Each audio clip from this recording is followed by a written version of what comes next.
Hello, ladies and gentlemen. I have on the wonderful, beautiful, so smart, awesome Amy Sousa yet again to talk about what, Amy? We're going to talk some about really embodiment, which is what I always talk about. But specifically today, we're going to talk about kids. So we're going to talk about child grooming in the schools and what we can do to help kids have boundaries around their bodies and empower them to be able to speak truth and affirm their reality and why that's so important. Yeah. I mean, you're not going to find it from teachers in schools, clearly. Do you want me to pull that up? No. The one that you have? Yeah. So yeah, let's start with this. Let's ground us in what's happening. So this is just one example of what is happening in our schools and what teachers are saying to kids. So this is a teacher telling about herself talking to her students. Okay. So be quiet during it just because it's, yeah. Is this the play button? Yeah. I'm like very out at work. At least at my teaching job, I'm very out. I wear my pronouns and stuff, and I'm like, I like correct the kids, and the kids have gotten to like correcting each other, and it was like so awesome today. I was in charge of our like active activity, and one of the kids referred to me as a girl, and one of my kids was like, Jamie doesn't have a gender. Jamie's not a girl. Oh my God. And like, the kid was just like, what do you mean? And she was just like, Jamie doesn't have a gender. Jamie is not a girl. I like the way that has me is so emotional. Like, she like even like said the pronouns to him. Oh my God. She was like, Jamie's they. She's 8. My 52-year-old parents still fucking call me she after being out for 3 years. And I like just told really started correcting the kids back in like September. Like that was like so awesome. That was just like so awesome. Like I've like never felt more loved than like when I am with my kids. Like they like correct each other. Are you kidding me? I have so much to say.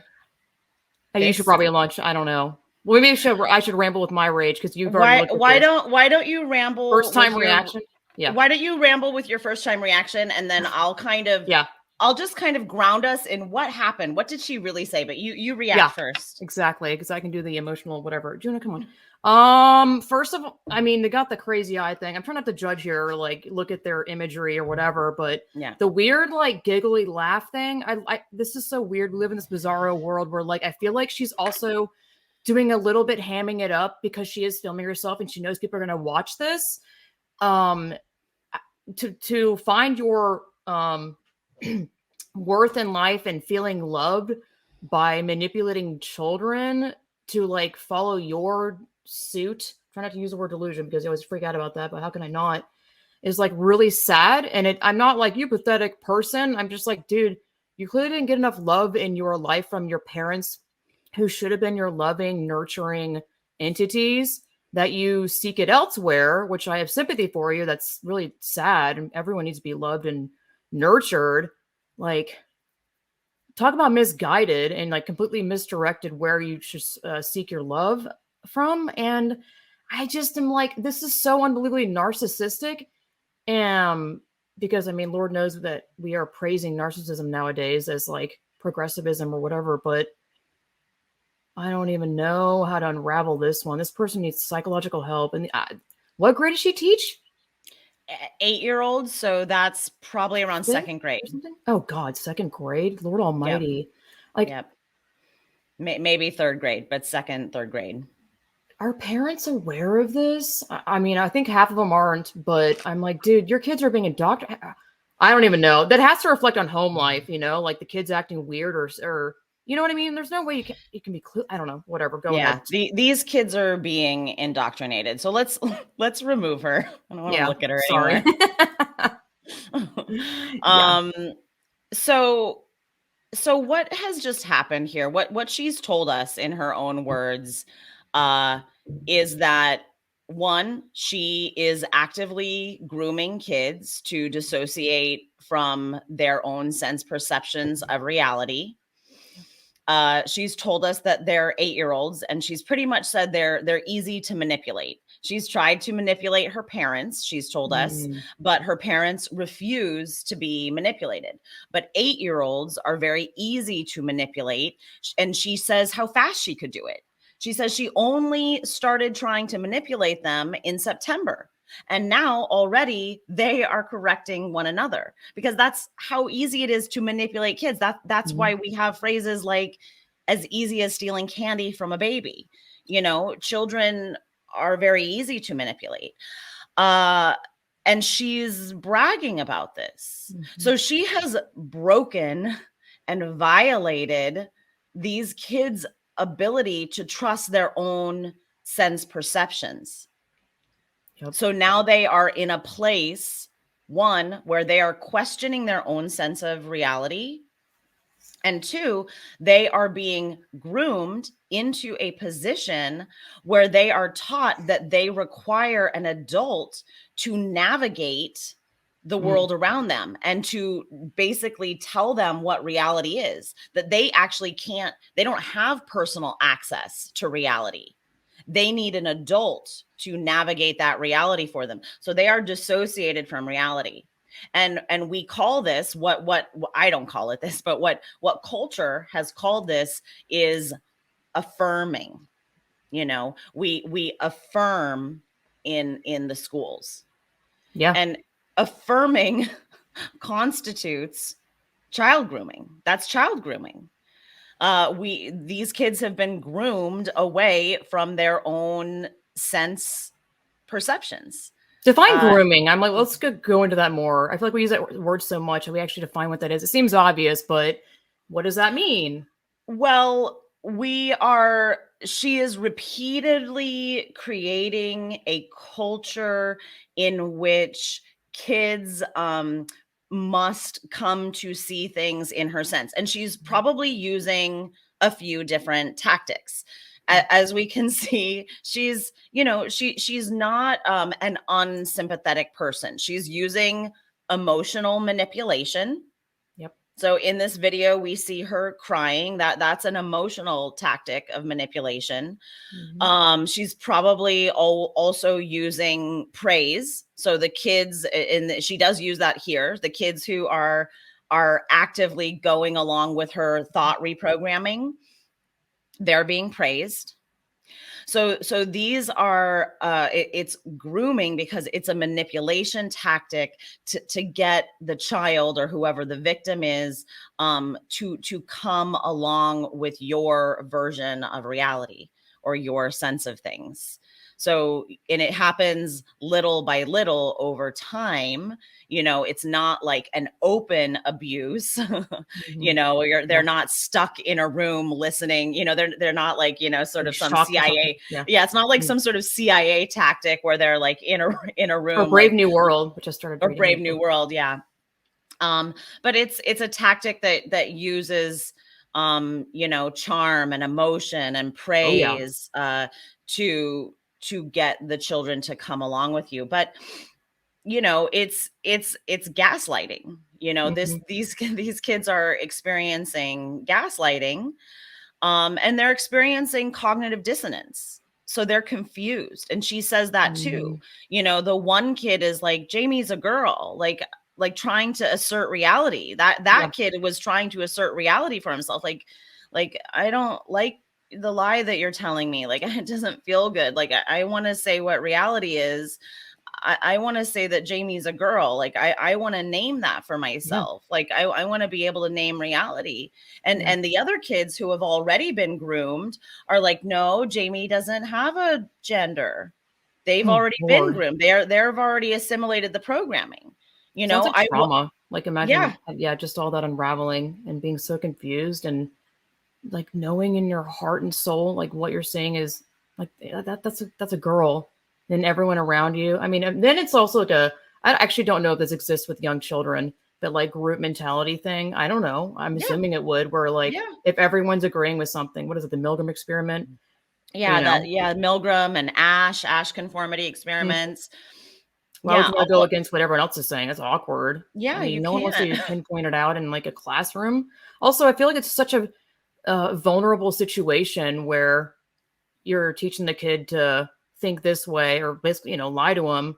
And then, like you said, they rely on older people or teachers or whoever to tell them what they see in front of them because now they're being told and taught what is true is not true. Yeah. So, like, how can you trust what you see, smell, touch, or with anything?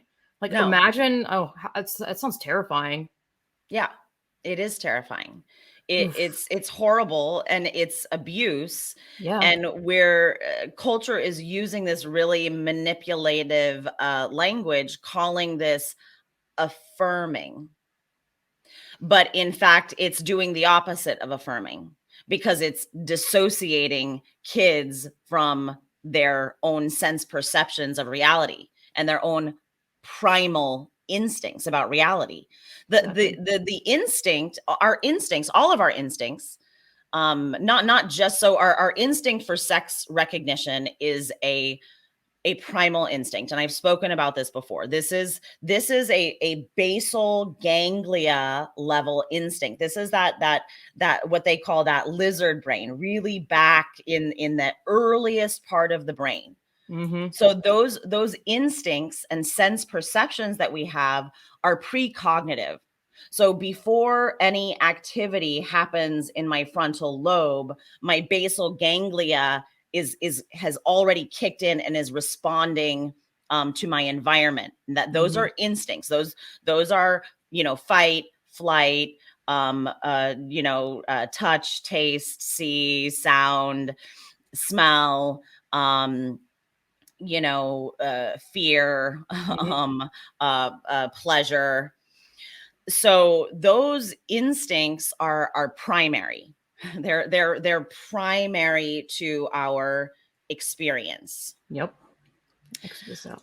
And these kids are being dissociated from those primary instincts. So now those instincts kick in where the kid, as she said, the kid is saying, Jamie's a girl. Jamie's a girl. Like, I want to name reality for myself. I want to name what I see. I want to be grounded in reality. And I want an adult in the room to affirm reality for me. Yeah. That's affirming. Affirming is affirming the reality of the sensations that the child is directly experiencing. But instead of affirming reality for that child who was asking to be heard, asking her to hear him or her, this woman said, no, I'm going to dissociate you from reality. I'm not going to affirm your reality. True affirming for kids do need to be affirmed. They need to be affirmed in their own sense perceptions. These are the basic building blocks of safeguarding. Safeguarding requires affirming kids' sense of reality. This is how they begin to develop accurate boundaries and personal integrity around their body. Yeah. This is how they do it. And what's so horrifying is that I have to wonder, I don't even think the people, half of them, like the teachers, like that woman, are aware of the severity of what they're doing. Like, because they're so trapped up and caught in all these lies. And, it's so, to me, plain as day, almost all these people weren't hugged and loved enough growing up. And they're finding their false, fake love within this like gender identity cult from every angle. And then it's just like a parasite that like leeches onto one another and just keeps going. Yeah. Without them maybe even being aware of like what this really is. There's no way. I mean, we're letting our kids be taught by cult members. Yeah. She's a cult member, and the Kool-Aid that she's selling is just as poisonous as the Jonestown Kool-Aid.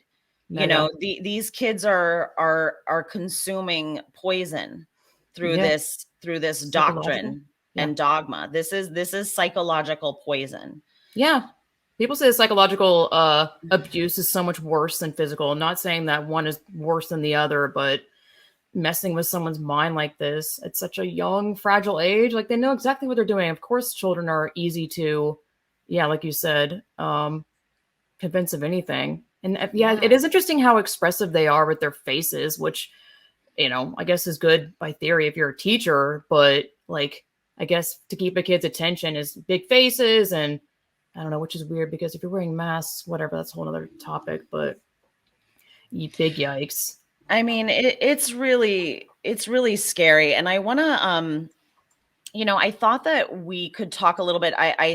People who have followed my writing and my work, either on my Twitter or my YouTube or my Facebook or whatever, they've seen me use this Little Red Riding Hood GIF and image, and I've done a little talking before about Little Red Riding Hood, but I think it's a really, I use it because it is so accurate. It's so it's really accurate to this scenario, and this Little Red Riding Hood is a story that originated in the early 1600s. Like, it's been around forever. And the reason it's had such lasting influence is because of its really very vivid and clear safeguarding message. It's a story, in which this girl is met with a charming predator. Who tells her not to listen to the advice of her mother, and who basically gets rid of her grandmother, and what she has to do is she has to learn how to trust her senses. It's basically this enumeration of senses and instinct. What big ears you have hearing, what big eyes you have seeing, what big hands you have touching, what big mouth you have tasting. She's going through the senses as she's like, figuring out what's cognitively wrong with seeing this wolf dressed in her grandmother's clothing. So it's this lesson that, you must learn to trust your sense perceptions. And these sense perceptions are what are going to give the child appropriate boundaries. And it's also a lesson of what happens to a child with an ineffective guardian. The grandmother, we're told in the beginning of the story, is overindulgent. The grandmother is an ineffective guardian. And the grandmother herself gets consumed by the wolf, thus leaving Little Red Riding Hood to get consumed as well. Wait, what do you mean overindulgent? I'm like forgetting the story, I think. Well, we're told that she like gives Little Red everything she wants. Like, basically she's not setting appropriate boundaries. We're told. Gotcha. It relates and it doesn't relate to the like direct story, but you're told early on that the grandmother is overindulgent and, sort of not paying close enough attention to I think that's completely applicable to what's going on now with parents like thinking that it's the new progressive like gay agenda, something, whatever. They are like, oh, okay, yes, here you go, you can have this and this, and oh, you feel like you're this, you don't want your penis anymore, well, we can just get rid of that. I mean, that's literally, why can't we name accurately what this is? I mean, removing body parts, and as I said, the building blocks of safeguarding are our instincts and our intuitions and trusting our own sense perceptions. These are what give kids the tools to have boundaries and to say no to dangerous adults in the room.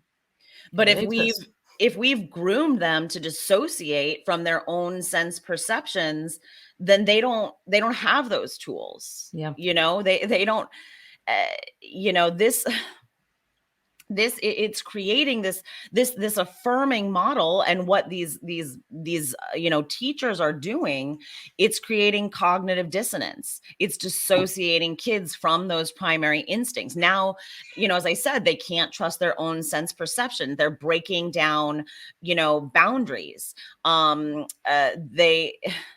It's just so Why though? Why do you think they're doing that? well, So predators can have their way. I mean, it seems pretty obvious. The I Trojan horse of think all this. I think there's a couple of reasons. Yeah, I do think it is literally predatory. And I think that, you know, my quote that I always use with my little red is that any movement that preaches to women and children to trust what the strange man tells you about his identity before trusting your own instincts is a predatory movement. This is a predatory movement. This is putting, oh, thank you. Yay. This is I'd putting say kids, man or woman. I mean, obviously man to man or woman. Yeah, you're right. Yeah. I mean, you're lying about it. I mean, gosh, I feel like I should have a better argument about like, well, why? What's wrong with not living in reality? You know, it's almost preparing us for that transhumanistic who meta is thing. you know, who makes a really good consumer? Who is more susceptible to culture's advertising? If I'm already dissociated from my body, if I'm dissociated from my own like grounding in reality, you know, first of all, now I'm in a position of kind of constantly living in fear. Like the child and needing some comfort or needing some ground, you know, foundation, or pulling you back down to some sort of level. So they're always living in this base level of fear because they can't trust themselves. I know. Yeah. I mean, these kids cannot trust themselves. Oof. They cannot, I mean, it's huge. I mean, I hope that people can hear how huge that is. These kids cannot trust themselves. Yeah, man. It's a horrible abuse. You know, when I've spoken about my rape before, and you know, that trauma did a lot of things. It violated my trust with men, for sure. It violated my trust with society in general. I was like, I can't believe I live in a society where something like this can happen. But the worst thing that it did is it violated my trust in myself, because I thought that the man who raped me, I thought he was my friend. I thought that we were friends. I thought, you know, I trusted him. So that belief that I could trust him, it violated my trust in myself, because now I was in a position where I was like, apparently I'm not a good judge of who's a trustworthy person. Right. You know, but in reflection on my own experience, I can see how I myself was groomed, you know, to be in a position where I didn't have great boundaries around my body in the first place. Yeah. You know, I could never have extrapolated that, you know, that night, the scenario that led, you know, into a rape was going to lead into a rape. But there were signs that this person was not trustworthy, as I like to believe, you know. And if I had been paying attention to those clues that were my intuition was coming up with a lot of things, and I was actually ignoring my intuition. So I put myself in a place, you know, in a dangerous place, because I wasn't paying attention to the signals that my intuition was trying to give me. Yeah, these people are usually pros at what they do, and they know how to manipulate and groom. So I definitely know what that feeling feels like, of ignoring your own like logic and all the things that, you know, a mother can teach you about. Don't put yourself in situations that make you vulnerable or whatever. You know, it's happened to me where I did, because the person on the other end, the whole rape guy thing, was a master at lying, like just legitimately lying about what the situation actually was. And if someone's already in a vulnerable position, they are such a huge target. And I think these people even more so know how to spot people when they are vulnerable like that, like when these children are being groomed to disassociate and to remove themselves from the reality that they stand on.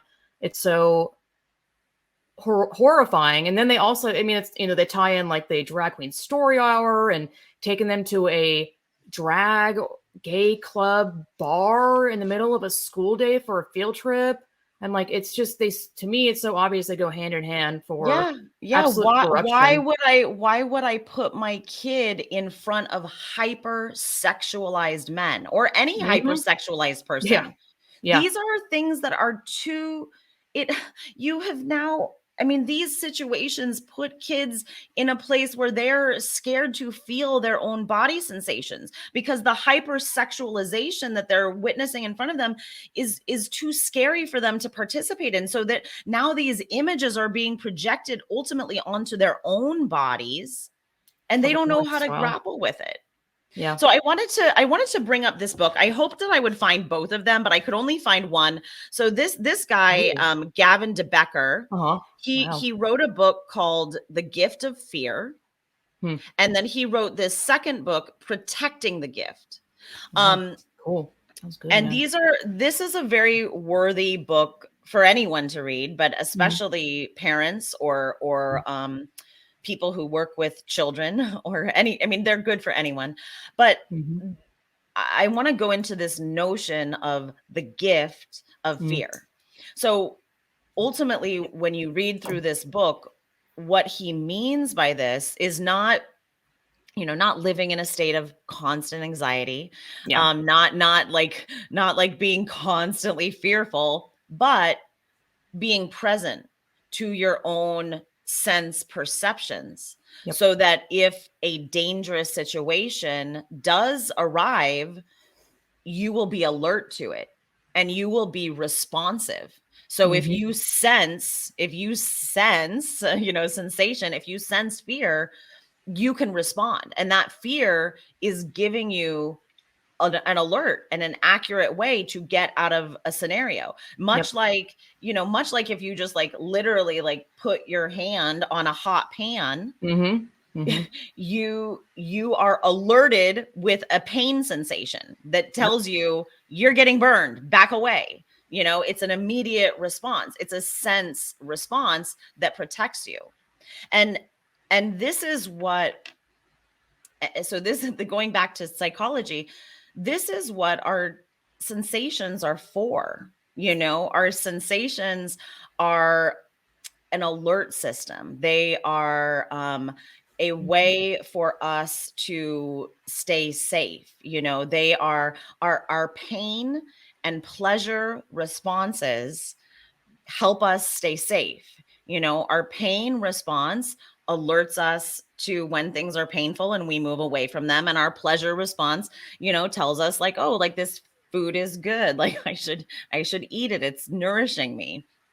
So these pain pleasure responses help us accurately navigate the world. They give us the tools to navigate our world and to keep us safe. Yeah.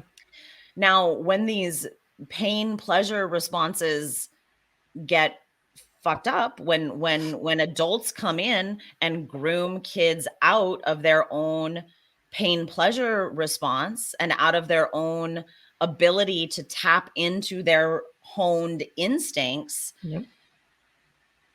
we're putting them in grave danger. This is a danger situation.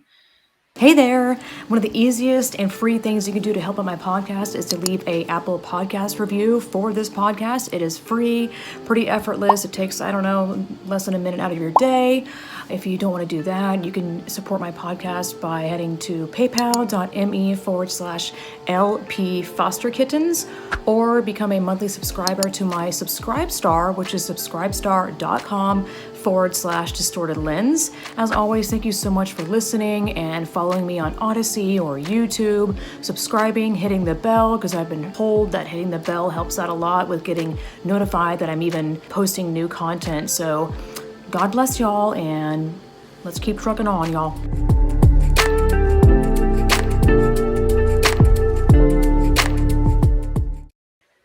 All I can think of, I've seen some ads not that long ago about like therapist services on Instagram, like as an ad for like LGBT youth. And I'm like, all I can think of is like these children are gonna be so damaged, but like what kind of therapy are they gonna get? Like, is that just I don't even know. Like It's terrifying because these kids, again, this is this affirmation only. The right now, the APA, the American Psychological Association, and the DSM, which is the diagnostic manual for psychologists and therapists, says that it promotes an affirmation only model. So these kids are being affirmed in their delusions, which again dissociates them from their bodies. And they're told, you know, their hate for their body, their dissociation from their body, their fear of their body, they are told that's right, fear your body will change your body. Now, here's the other thing that happens in changing their bodies. So kids who go on puberty blockers, kids who go on wrong sex hormones, kids who have, you know, major unnecessary surgeries like double mastectomies or phalloplasties or I mean, it's not even a phalloplasty or other genital mutilating surgeries or it is mutilation. breast binding. You know, girls are binding their breast binding. These are pain. This is literal pain. And therapists are telling kids that this pain, this physical pain, is associated somehow with their own authenticity. So this is screwing up their accurate response system. If you teach kids that pain is part of them being an authentic person, they don't have an accurate guidance system anymore, because now pain is associated with me being myself. Pain is no longer an accurate guidance system to stay away. It's no longer an alert system that keeps me safe. Now I don't know when to seek pleasure and when to seek pain. My guidance system is confused. Yep, the whole entire human system is completely bonkers and haywire, completely misfiring. Like, no wonder these kids are like just screaming, spitting, like so much anger. That's all I can see, you know. Well, I guess when they get older, maybe, but I'm like, I mean, imagine being that confused. It's probably all just channeling into pure anger and hatred of anyone that's actually trying to protect them, honestly. Well, and the further abuse is that they're told that they require constant external validation. Yep. They are told that if they don't get their, you know, quote, new pronouns affirmed, then they're told that that's the abuse, you know, that they require constant reflection, external authority validation. And isn't it? Yeah. So again, you are dissociated from your own sense of internal authority. You know, like the original goals of you know, like Jungian analysis were to come to an internal authority, to come to a place where you don't need you know, ego affirmation, you know, where you can say no to the demands of culture and feel your own sense of internal integrity and internal rightness, you know, where I don't need external authority validation. But these kids are taught just the opposite, that you must get this validation or maybe you're going to commit suicide. Exactly. You know, maybe so you're literally in danger of killing yourself. They're promoting suicide. They again, and it's tricky because they do it under the guise of, you know, these kids are going to commit suicide if we don't affirm them. But doesn't that say something like if they're already suicidal, or suicide is a pretty huge extreme.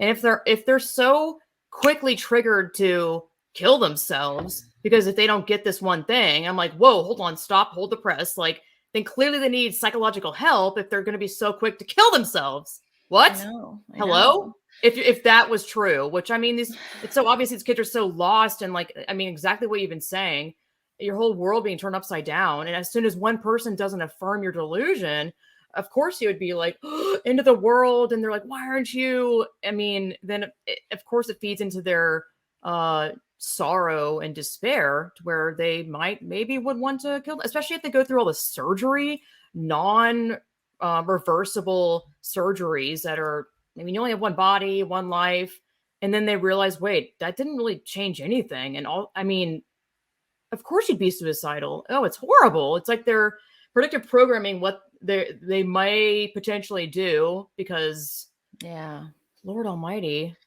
I was looking for that. There was an image I saw this morning. I mean, it's so repetitive, but I don't remember where I saw it, but it was at some high school teaching young girls how to bind, like 5 years old to 12. I can't remember where I saw it, but it's so sick. It's so sick. They're literally teaching self-harm. They're teaching self-harm.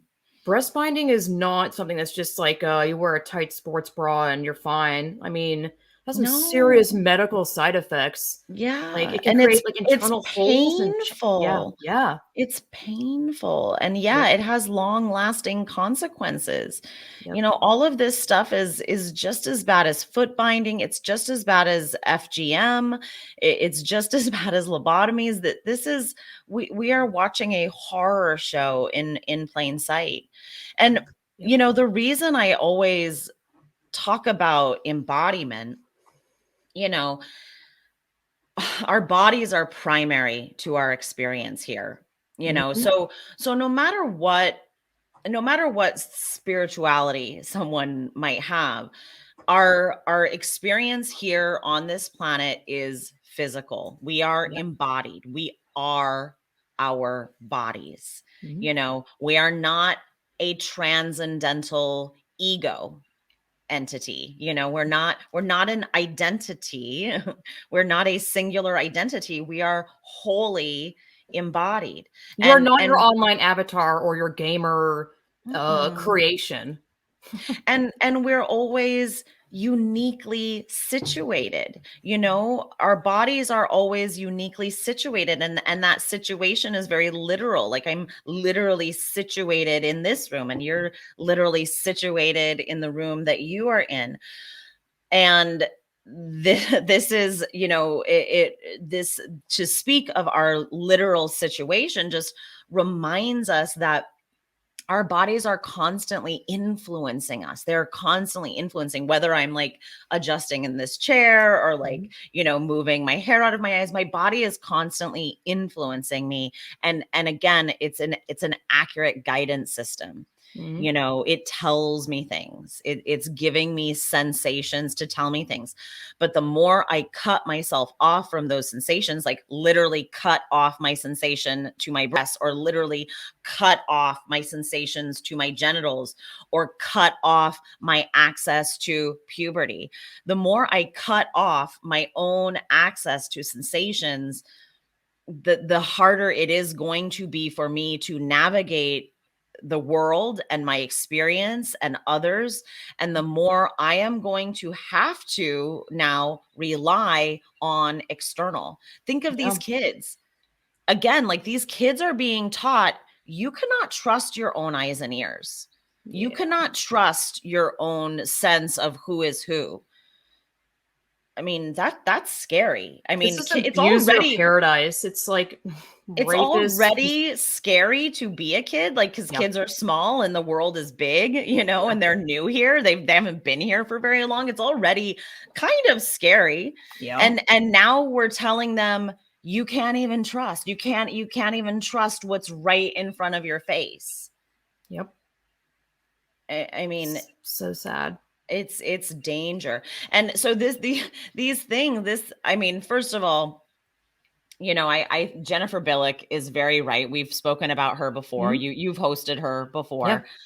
But she talks about how, you know, this is a brand. This is a marketing strategy. This whole notion of identities, and these identities are commodities.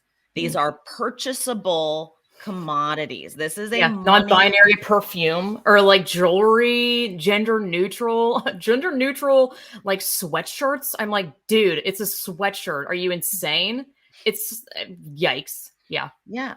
This is a brand and products that go along with the brand. This is, what do they call it? What do they call it when you have a movie and then you have all of the, like the stuff that goes along with the movie? Like What do you mean? getting like if you have like the Star Wars film and then you have all of the like figures and obsession.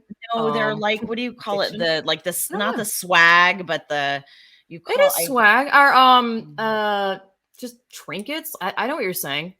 Anyway, just all of the Very little real. things that go along with the marketing. Like you have the movie, you have the big movie, and then you have, every single product, every single consumer That's really what product they care about. that I saw Star Wars or no, Lord of the Rings shoes advertised on Twitter for the new Lord of the Rings. Ugh. What is it? The J.K. Rowling. So this is Harry Potter. Sorry, I'm like, this is the same. This is the same thing. This is trans, the brand. And there's not only these major, there's not only the puberty blockers, there's not only the wrong sex hormones, there's not only multiple, face feminization and rib removing surgeries. There's makeup, there's credit cards. I've seen the makeup industry. Woo-wee. I've seen, trans credit cards and as you said, like jeans and you just anything. Every single thing that you could think of. God, I wish that superficial. It's all just stuff. Swag is an accurate word for like just items that go along with anything. Yeah, it is a word, but there's like that word that it's like when you have a movie and then they have a whole team that comes out with the paraphernalia, with all the branding stuff. I don't know. It's fine. That is such a. I was one of those people too, for sure. It's so easy to be like collector. It's just, and I feel like people that are on this spectrum, it's even more predatory towards them, obsessing over one thing. Yeah. Not that I'm an expert on autism or anything, but I don't know. Collecting items is such a human thing, I feel like. And if you love something so much, like, oh, I want that. That's why I hated the whole Baby Yoda thing. I'm like, do you not see this is just a marketing ploy, a cutesy little thing that is like, oh, Baby Yoda. And then everyone buys Baby Yoda everything. I'm like, you're being played. You're being played. Oh, Lindsay, why don't you just let people have fun? Why do you care so much? Can you respond to if a trans person said to you, why do you care so much about what people want to do? Okay. Yeah, that's a great question. So, the reason that I care so much is because I want to keep kids safe, and I believe that in order to keep kids safe, I need to accurately. I'm losing my one earpiece. It's fine. I have the other one. In order to keep kids safe.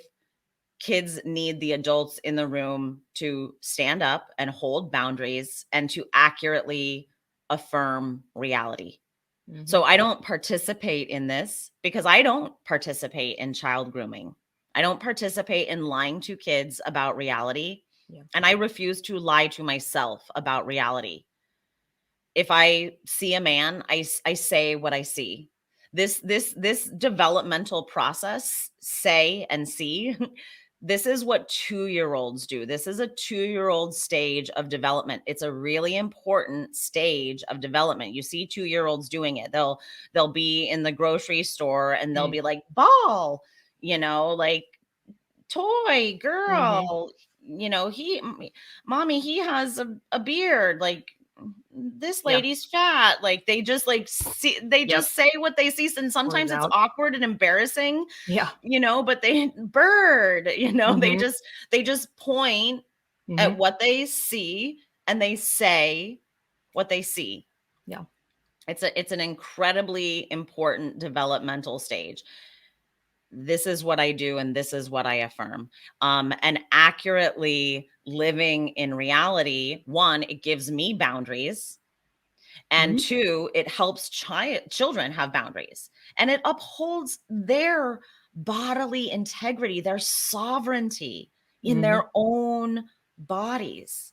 This is what I affirm. You know, I don't care what adornments people wear. So whatever adornments you want to wear, if you want to adorn yourself with jewelry or makeup or certain fabric and cuts of cloth, that I don't care about. That is fine with me. But once you start trying to disguise yourself and to screw around with my accurate senses, that's a trick. You're trying to trick me, and I don't want to be tricked. So once you start taking wrong sex hormones and shaving your face and removing your ribs and trying to trick my senses, you're doing something to me. You're like I don't know, like a spy or any predator who wears a disguise in order to trick people. Yeah, literally tricking. Yeah, I know. You know, I don't, AKA Blair White. I'm like, dude, come on. I don't like being tricked. And that is a natural response. It is a natural response not to like to be tricked. Red flags. You know, some people, I mean, a magician's trick is a little different. It's an illusion, but a lot of people a lot of people don't like magicians for that reason, because we have a natural response not to want to be tricked. Yeah. We don't want to be tricked. Yep. You know, and 100%. I'm in a position of affirming reality, affirming boundaries, affirming integrity and sovereignty, and affirming instinct and affirming sense perceptions. And, you know, the other thing that I want to say, because this is sort of an aside, but I've seen it coming up for some reason, like this week, I've seen it coming up a lot, where people are like, you know, I don't want to be part of the gender critical movement because some gender critical people do X, or I'm not a feminist because some feminists do X, you know. Well, I'm not using those words anymore. You know, even though I might say I still do agree with a lot of the analysis of radical feminism, or a lot of the analysis of those who originally called themselves gender critical. But here's the thing. I'm not gender critical. I'm pro reality.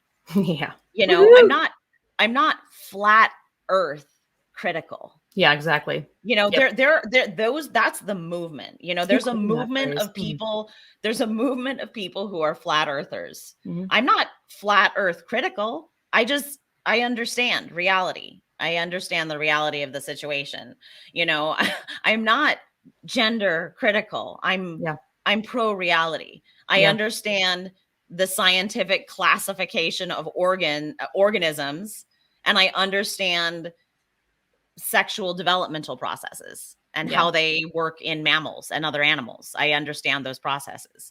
So I think science used to be a thing, you know, that was like true. Like there are millions of other people that also accurately witness and observe reality. Oh yeah. We're not in a movement together, really. No. You know, like I understand, and I've said this before, I understand gravity applies to objects. I know what's going to happen when I drop the pen. I didn't have to guess what was going to happen.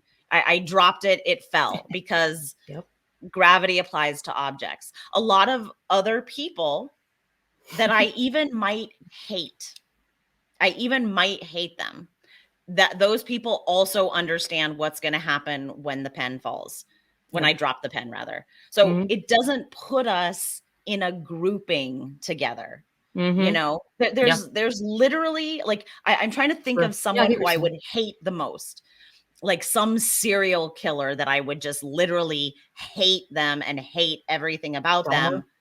Yeah. He also understands what's going to happen when I drop the pen. Mhm. We're not in a like anti-gravity critical movement, we just understand it applies to objects. Yeah. So, understanding human sexual dimorphism and sexual development, understanding those things, it doesn't really put me in a movement with other people. And I Yeah. do think that those of us who are speaking out on this have to be really wary of groupthink and group Mm. associations. Yeah. Now, it's fine. Of course, it's fine to find community and to work with people. But I think again, like, we are the ones who are being really wary of identities. So Yeah. Labels. I don't want my identity to get wrapped Mhm. into any one of these things. I Yep. want my own, I guess, identity to just be my authenticity, Yeah. my spontaneous experiencing of reality as it unfolds, my sense perceptions, my emotional responses. I want to be in my own emotional responsiveness and my own physical responsiveness. I want to be in my senses. I want to use those sensations to help me navigate the world, and I want to be grounded in that, and I want to model it and reflect it for others. And sometimes, in helping to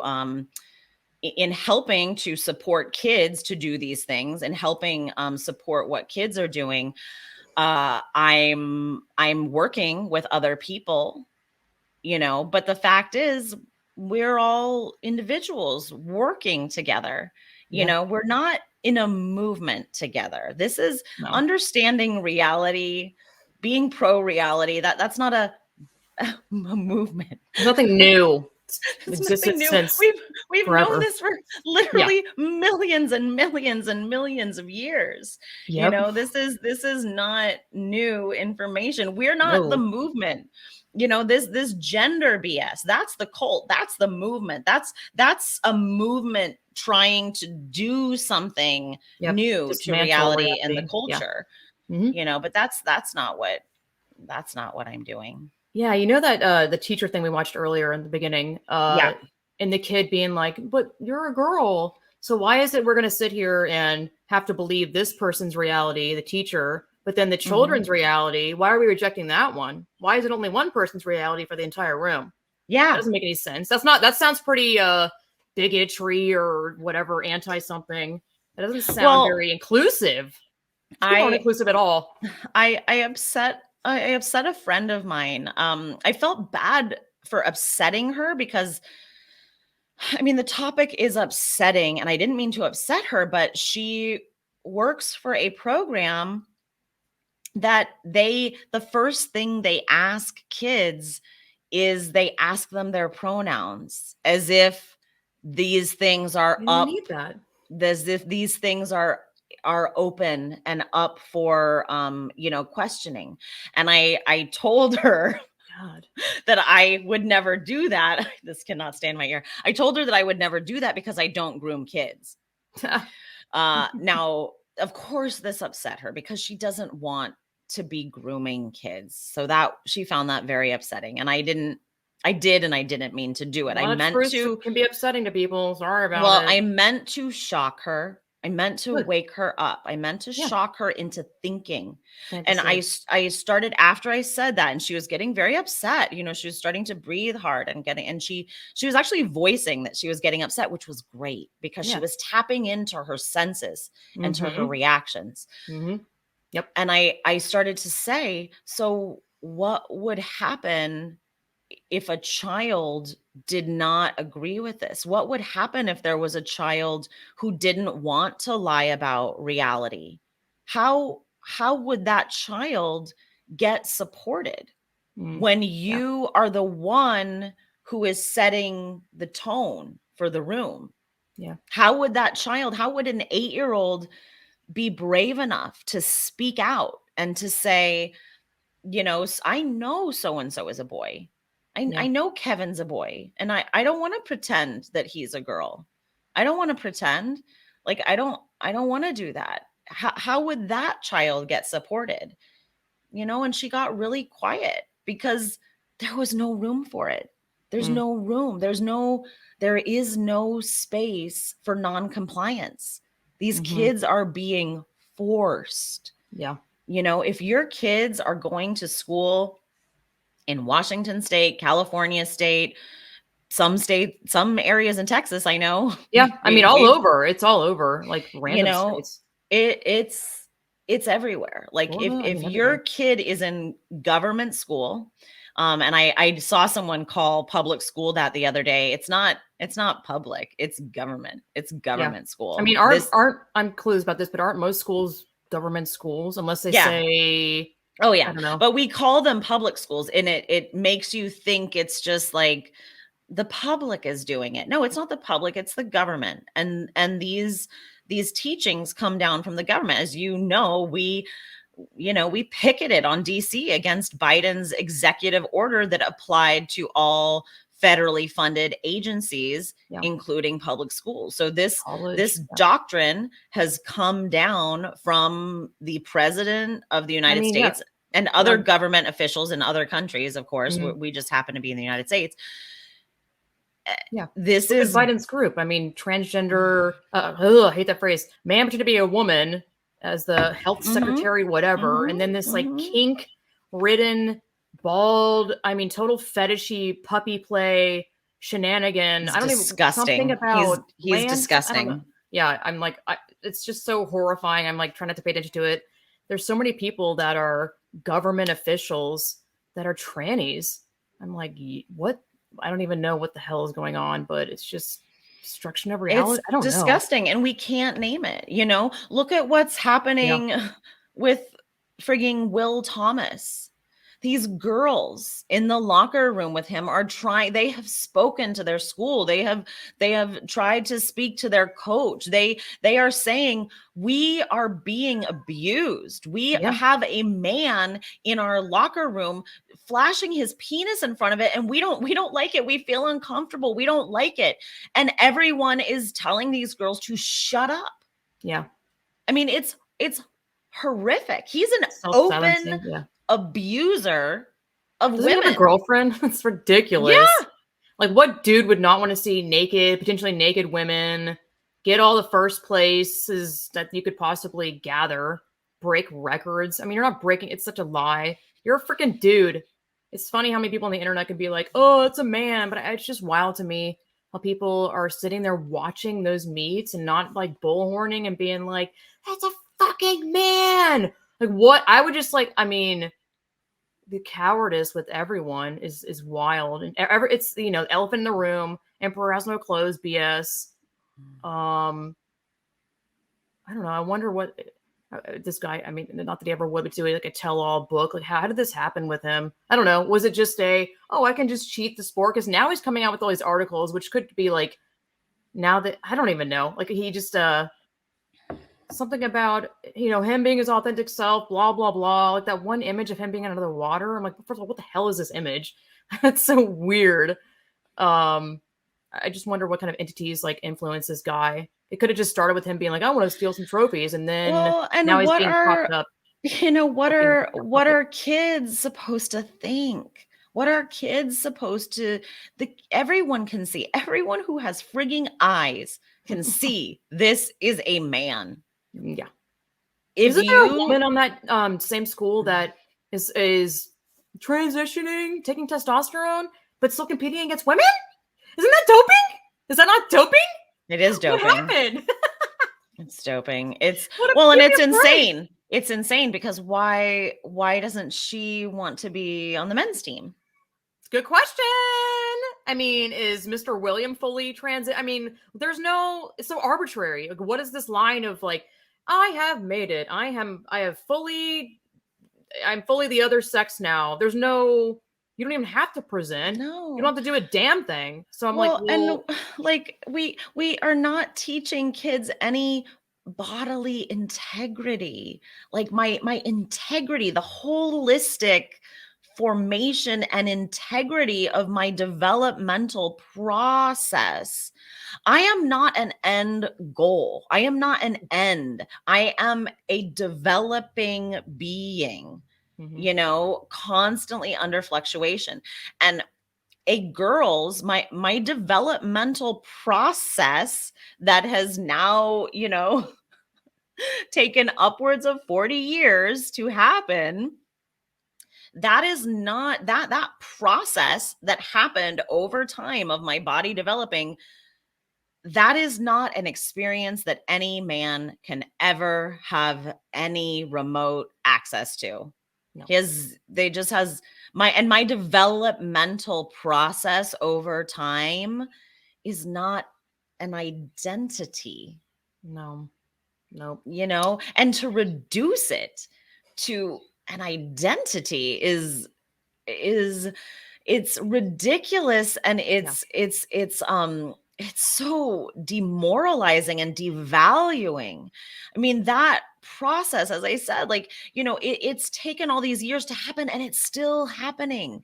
I will eventually go through menopause. I will experience this, and this is an unending, ever unfolding process.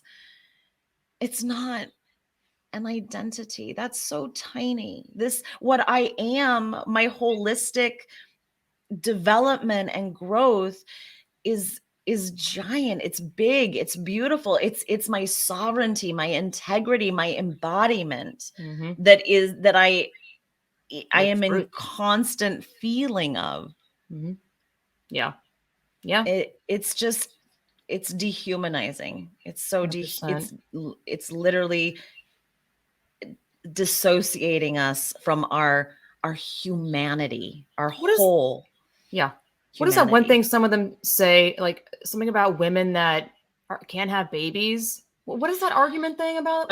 Which is the most dehumanizing thing. Like, it's just, I don't remember what it was, but I know it's absurd. They say that because when women talk about, when women like me talk about how, I will often say, my body is something like, is organized around gestation. Our bodies are organized around the production of large immobile gametes. So these men try to throw at you this gotcha of, well, what if you don't make the gametes? What if you don't, what if you don't make the eggs? What's your point, bro? Yeah. So they are trying to say that like, I'm the one who is dehumanizing women because somehow those women wouldn't be included. Now, my response is always like, women who are experiencing infertility, that is a uniquely female experience. The pain that women who can't conceive are going through, that is uniquely female. Yeah. And it's so disgusting of men to try and twist that. I know. Women who can't conceive are not men. Men who can't conceive are healthy men. Yeah. Men who cannot gestate young are healthy men. There is nothing wrong with that man body. Yeah. He cannot carry a child to term. He is healthy. Nope. Exactly. I do know. And it's like, the disgustingness of that gotcha is that it plays on the actual pain that women who can't conceive feel, that these people don't care. It's just total. They don't care about if you have feelings or you're hurt, especially women. I think they secretly hate women to an extent where they think that they can be a better woman. I don't know. Well, you see them, you see in their arguments, you see the values underlying their ideology. So a woman's whatever you want it to be, or something. And shit. When they say, I make a better woman because I'm somehow more of a sex object. It's always that, by the way, which is very interesting. Well, you see that it is about objectification, dissociation, disembodiment, commodification, that being a woman is an object status, and it is a commodity status. It is something you can buy. I mean, this it's the same ideology as porn and prostitution, that a woman is a thing that you can purchase. Yeah, exactly. It's the same thinking. They think, just like any man who's a friggin' John thinks that he has the right to purchase a human being. These men who play at their identity games think that they can also purchase woman and own it by becoming it. They think they can. They are wrong. I mean, they know they are. They know they can never do it. They can never friggin' gestate life, bitch. I don't think I've ever heard you say that. Oh, that's great. You. I was unexpected. It was excellent. You know? Yeah. Fuck your audacity. Fuck you, man. Also, Fuck yes, get it out. While also brainwashing women that sex work is work. Oh my lord. There was this whole spiel. John Oliver, is that his name? I always get confused. John Stewart, whatever. I think Oliver's the current British guy, whatever. He had this literal whole spiel about how sex work is work. And I'm like, tell me that your whatever ABC media thing you're on has not been bought out or is being influenced by this higher entity. Who is running the whole transgender thing, by the way? Like, besides, Pritzker and Rothblatt, but is it really just them? Like Pritzker, Rothblatt, Stryker. There's a number of men. There's a number of billionaire men who are have a vested interest in it. Stryker just gave like millions of dollars to the ACLU. He gave, over, millions of dollars to Biden. Yeah. These are big donors. And according to Out Leadership Media, they're called Out Leadership. And they're like a media help corporation. According to their own statistics, the gender industry is a $5.2 trillion industry. There is money to be made here. Money. This is human commodification, objectification. And when men like John Stewart say that, quote, sex work is work, that women should be empowered on this.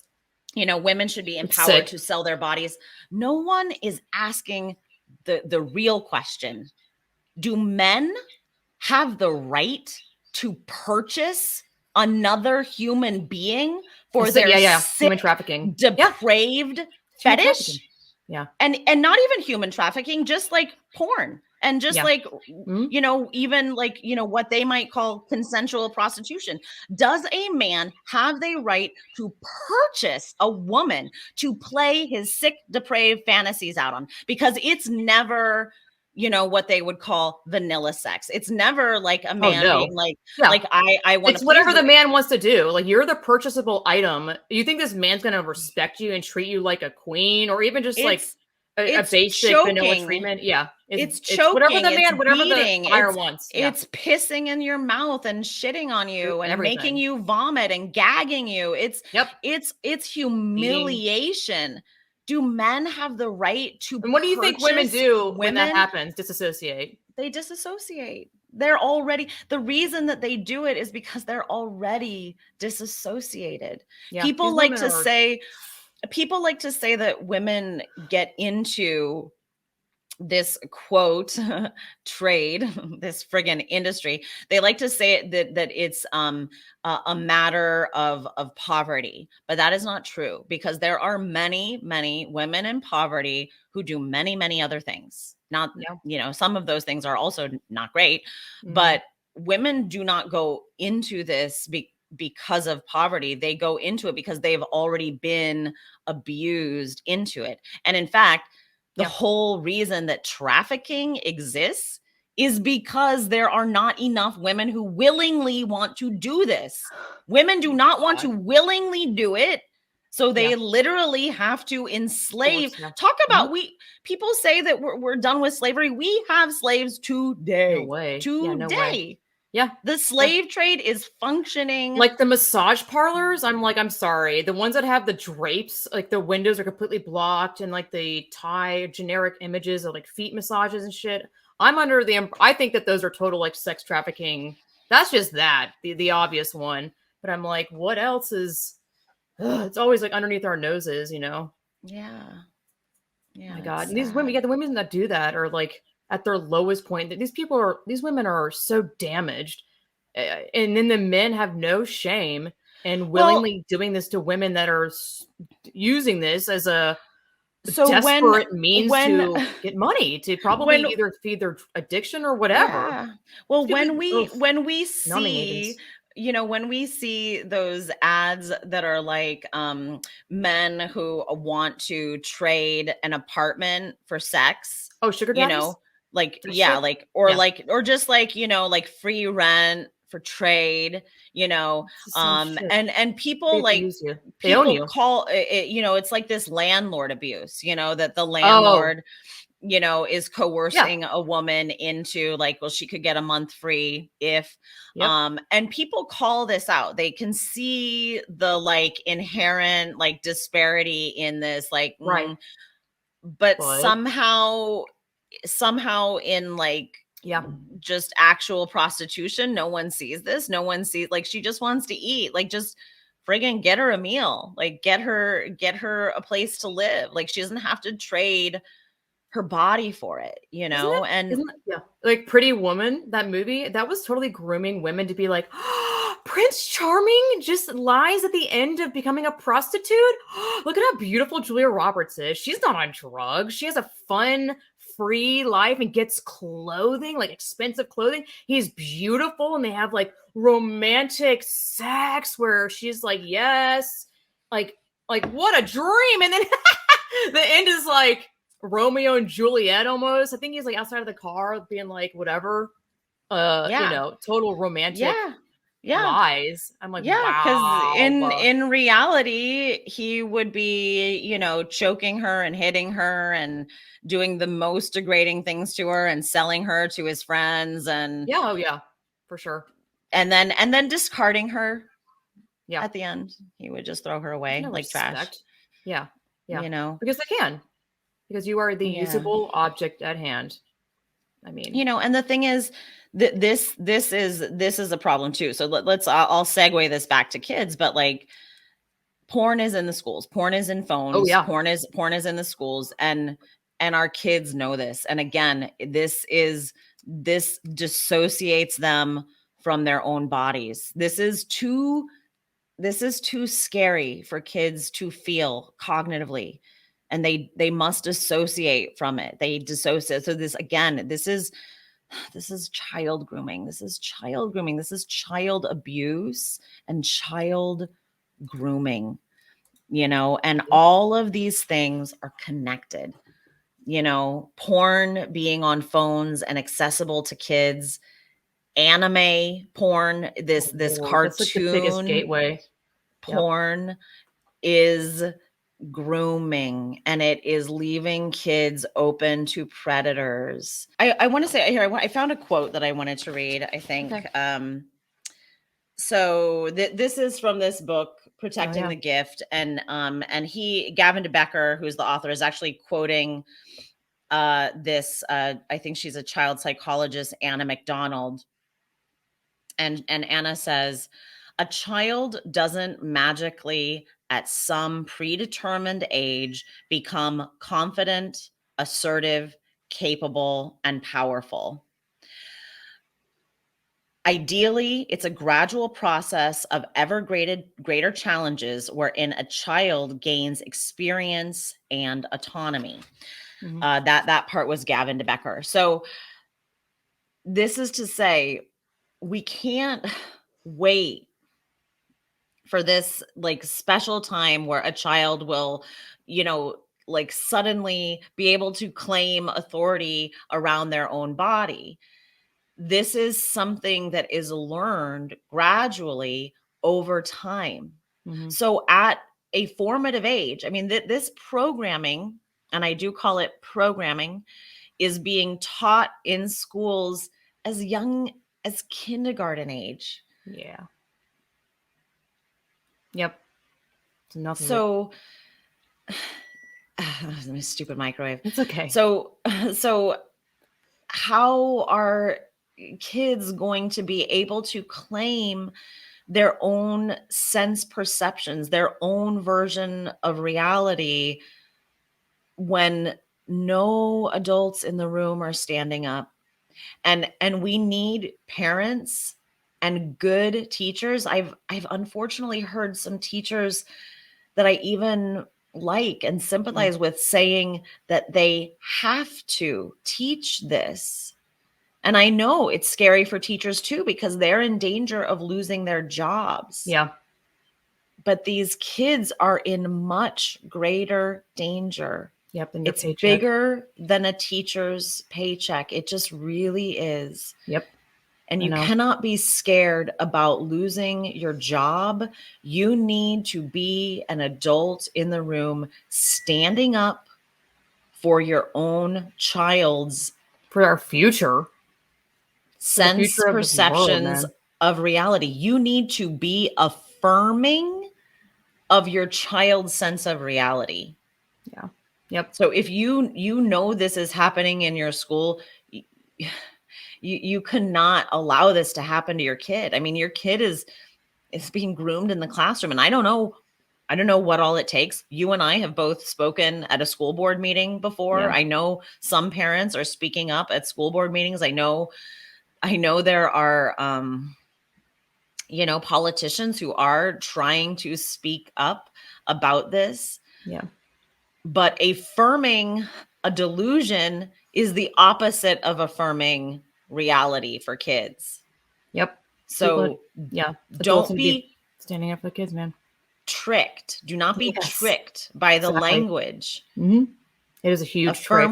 Affirm reality. Don't affirm pronouns. These people are professional magicians having you under a spell. So it's time to break that spell. Do something about it. Stop waiting for someone else to do something about it. You have all the power in the world. You are one person, but you can absolutely make a change. I think at the local level, 100%. Using those 2 minutes, 1 minute, however much time they give you to speak up at a school board, writing to your whoever at the school. Don't just sit by and do nothing about it. I mean, and if anything, take your damn kid out of public school, whatever. Yeah, tell the teacher and tell the principal, my child will not be participating in lying about reality. Yeah. My child has authority to name reality accurately for themselves. Mm-hmm. Yep. My child will not be going along with this. Yep. 100%. Agreed. Well, Amy, it's always a pleasure. I love hearing you talk at such a wonderful, smart level. Thank you so much for coming on. Where can the people find you on the interwebs? So you can find me at Known Heretic on Twitter, on Instagram, and I think I'm Amy Sousa on Facebook. Mm-hmm. I also have a Known Heretic YouTube channel, and coming. I am soon to be Little Red Reverberations. Whoa. And I am starting my own business. I have been doing some workshops and retreats using my background in psychology and theater, helping women participate in games and activities that do just this. So I'm leading women and giving them tools to affirm their own intuition and their own sense perceptions and their own embodiment and bodily integrity. And right now I am building my own workshop space. So soon I will have a physical space of my own where I will be hosting these workshops and retreats. I am beginning to work with clients individually as well. So I'm gonna I'm gonna give you in the show notes, I'll give you a link to the website. It's just not finished yet, but I'm gonna give it anyway because I just want I want to give a place for people to check in, even though it's still under construction, but it is coming because this is the work that I care about. This is the work that I do, and these are the tools. I have a set of tools that I have developed and honed over time for myself, and now I'm ready to give them, and I have been giving them at other people's retreats and workshops, and now I'm in a place where I can create that for people in a space of my own. So I'm really excited to do that. Yep. Awesome, Amy. I'm excited for you and your future endeavors. Okay, well, I guess that's all for now. See you later, party people. Thank you. Hey, if you got anything out of this video, if you've enjoyed my podcast at any point in time, if you learn anything, show your support by donating to my PayPal. It would mean the world to me. I really appreciate all the support, donations, and purchases from my shop on my website, which is lindsayplatotionart.com/shop. You can buy some handmade goodies. So go shop, fill them baskets. As always, thank you for supporting my work, and I don't know, take it easy.